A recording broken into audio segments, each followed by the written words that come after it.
How can you say these bags are investment? Are they really? Or is it just a social media thing? Hey everyone, designer bags. There's a lot of talk on social media about buy this, it's an investment, buy that, it's an investment. And I think after a while you can start thinking, is it really though? Is it good to sink several £1000s into a piece of leather sewn together as a bag? Or actually, would I be better off putting it into property, stocks and shares, cryptocurrency, gold? Well, yes and no. How can you make money on this stuff?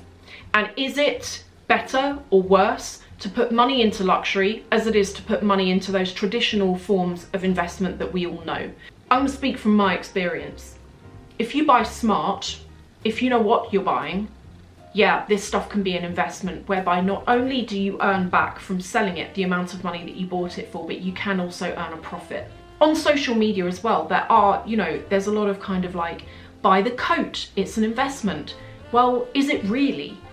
Is it an investment in terms of the fact that it's really well made and I probably won't need to buy another one for 10 years? Or are you talking about an investment like I can sell it and make money? Because when it comes to coats and shoes, in my experience, no.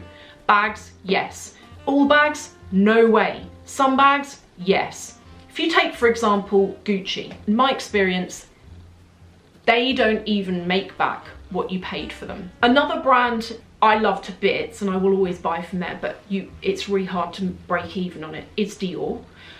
I have a lot of you saying to me that you're into the Lady Dior, and I've said to quite a few of you in the comments actually, if you really want a Lady Dior, and you're kind of like, well, it's a lot of money, go and check out Pre-Loved. There are, oh God, I see so many of the medium size, which is my personal favourite actually. I see so many on Vestiaire Collective and it's amazing. They drop like a stone. The only version of the Lady Dior that actually sells for more than it is to buy, which I don't understand, because by that point, surely you're kind of like, well, I can just go in the store and buy that and save money. It's the mini size, particularly if there's a mini size in a funky colour that you could only get once. And I'm going to come on to that in a second as well, because that's another way, in my experience, you can make yourself a really good profit. So great bags to buy are Chanel. I would personally say the best investments from Chanel are, don't kill me here, I'm just speaking from my experience having sold them. Avoid things like the Gabrielle bag. The boy bag can be good if it's in a seasonal colour. The bags that really make the money are the classic flap. Something like this probably won't in the long term because it's not a classic flap. It's got the top handle and it doesn't have the double flap on the inside. One of you also left a fantastic comment a while ago and I hope I can find it. The comment you left was actually on the video I did about that jumbo and about the price then and the price now. And the point you made was that since 2016 when I bought it and 2021, the value of money hasn't changed. But the value and the increase in the prices of these luxury goods has just gone up so much. And that's very telling of the fact that some of these things, if you buy right, really are and can be an investment. So it's all very well me sitting here going, it's an investment, you can make money, but how much? It depends on how long you wait before you sell the item. If you go and look on Vestiaire Collective, which is where I tend to buy and where I have sold before. If you go and look on there, there are vintage bags from the 90s. How much was that bag back in the 90s? Classic flap in the medium size. That bag now is 5,000 and something. So, I mean, that's a long time to leave it, but bear in mind that most of those vintage bags I see, they're really beaten up and they're being sold, they're actually selling for between 3 and 4,500, 5,000. People want it, they're still saving money. And if anything, they're getting more for their money because they've got that original quality with the 24 karat gold plating. You feel like you're getting more for your money and almost like a piece of history. I sold a classic flap. No, I tell you what it was. I sold a mini classic flap, but also the colour of it was a limited edition from a seasonal collection. There are short-term ways of making money and there are long-term. If you're looking at a short-term way of making a profit, have a look at buying classic bags in seasonal hard-to-get colours. A great example is in the Spring Summer 21 collection at Chanel. There was this bag, which you can't get for love nor money. It was one of the, I mean, all of the bags in this collection are limited edition in terms of the colours that they come in, but this one was a classic flap. It's in white pearlescent. This didn't even touch the shelves from what I saw. And when I asked to have a look at it, it was like, good luck, no, it just doesn't exist.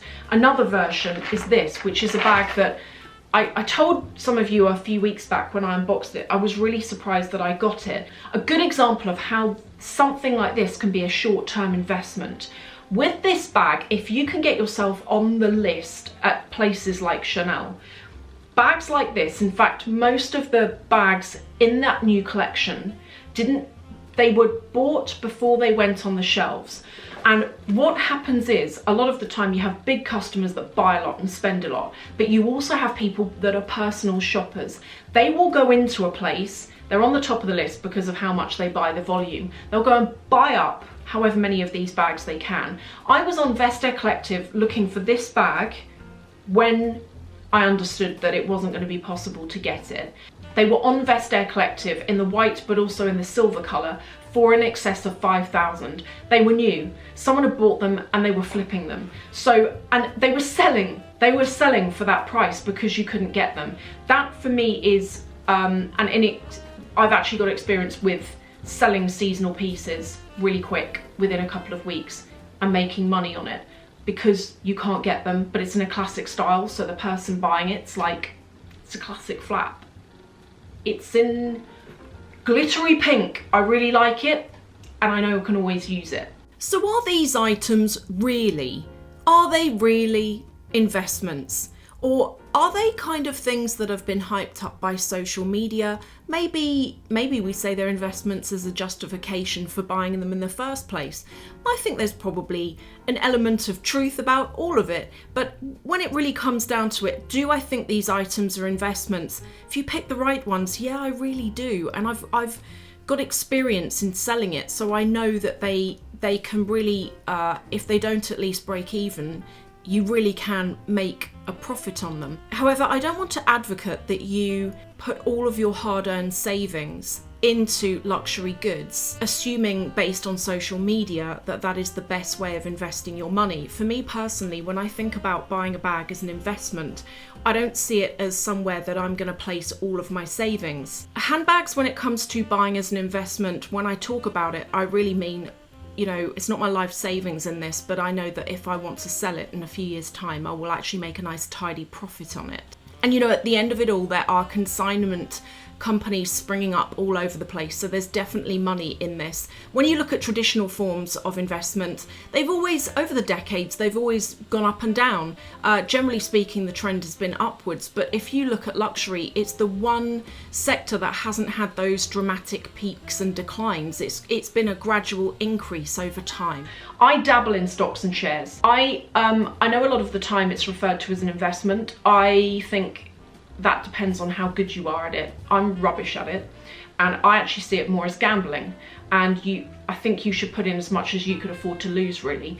There are some people that really know what they're doing and they're really good at it, but yes, it's an investment in one sense, but it depends on how smart you are with knowing where to put the money and when to buy stuff and when to sell stuff. The second thing, if we look at property is a good one to put money into, but it's a long-term thing. Unless you're buying a place and you've got no mortgage and then you can rent it out, great investment. If you've bought a place and you've got a really big deposit, you've bought somewhere and you're not planning on living there, you're going to rent it out, that again is a really good way of investing. Although bear in mind, in the UK, a couple of years ago, the tax rules on how you got taxed on any rent that you made on the profit on rent, so you get taxed now on any profit that you make on rentals. So as a landlord, if you have a mortgage of £500 a month and you're renting a place out for £800 a month, you get taxed on the £300 profit.